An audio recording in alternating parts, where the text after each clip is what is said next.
This work is a continuation of a long interest I've had in R&D incentives, not just focusing on intellectual property, but on the broader question of how you design incentives from an information economics point of view, mechanism design.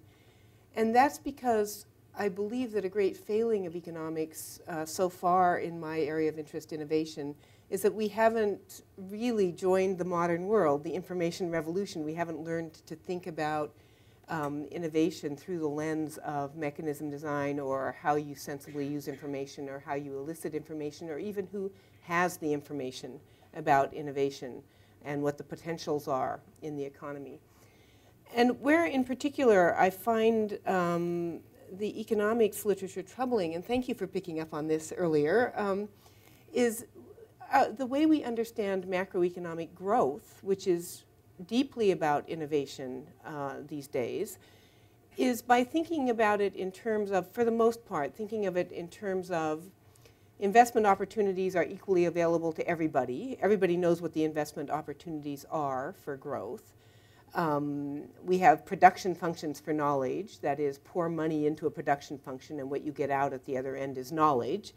And the entire focus of that line of thinking is about the question, you know, do we pour money in fast enough? How do we give incentives to pour money in fast enough? But if we pour money in fast enough, what we get out at the other end is growth.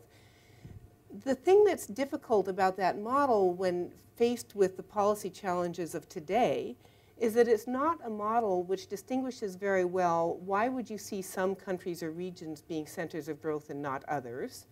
What explains the difference in growth rates and consequently the increasing differences in distribution of income that we see across the world? It doesn't inform us at all on the proper design of institutions that produce innovation or produce growth, such as universities or such as Silicon Valley and so on. So I think that that model needs to be revised, and I've been on a quest to revise it for some time, and this paper is part of that quest. So let me begin by asking a question. And the question is, what is required for an R&D investment? That is, if you want to go out and invest in R&D, now you all know that, you know, if you want to, you can put your money in the stock market in a mutual fund for venture capital if you want to. Or, you know, suppose you have a pot of money and you want to invest it in innovation. You want to invest it in growth. How are you going to find something to invest in? Well, you know, you can depend on the miracle of financial institutions, put the money in a financial institution and hope they do it right. But if you're a banker, and in particular if you're an investment banker, you have a more particular problem. You have to find the firm or the researcher or the startup company to invest in. Where does that come from? So what is required for an investment in the underpinnings? What is required for an investment in technology or growth? So I submit that three things are required, and basically of these three things, we as economists are stuck focusing only on one of them. It's the third. So first, you need an idea for a market. You need some need out there to fill. Your innovation has to be for something. You have to have an idea for the something. Second, you have to have a technical idea for how to satisfy the market. So think of energy, for example. We all know that we need green energy. We sort of know how we can get it. The hydrogen economy, for example, wind energy, for example. But we don't have very good technical ideas for how to find the hydrogen economy, for example.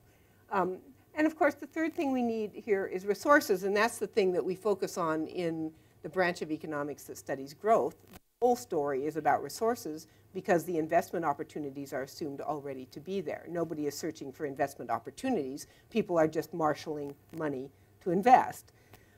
What I think is that the first and second of these are the things that are scarce in the economy. So let me just focus on scarcity and why it matters for a moment. Surely it's true that resources are scarce. We don't have infinite resources to invest in growth. On the other hand, if we don't have good ideas for what to invest in, the resources are worth nothing. We may as well, you know, go on vacation with the resources instead of investing. So where would we see, if you wanted to test what is scarce in the economy, what is scarce in the growth process, what is scarce in the innovative process, what would be one kind of data you could adduce to figure out what is scarce? So I submit one kind of data you could bring to this question is, who makes the profit?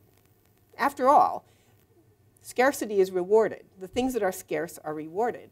Now, all of the models in growth theory, or most of the models, not all, most of the models in growth theory, and indeed most of the models that study intellectual property and R&D incentives, which take the view that investment opportunities are common knowledge, the whole point, the underlying premise of those models is that you will end up with entry into the innovative market and patent races and so on until all the profit is dissipated. And so what you would expect to see in equilibrium is that the rate of return to money put into a venture capital fund or invested in R&D in any other way, the rate of return would be the same rate of return as investing in capital because profit is dissipated.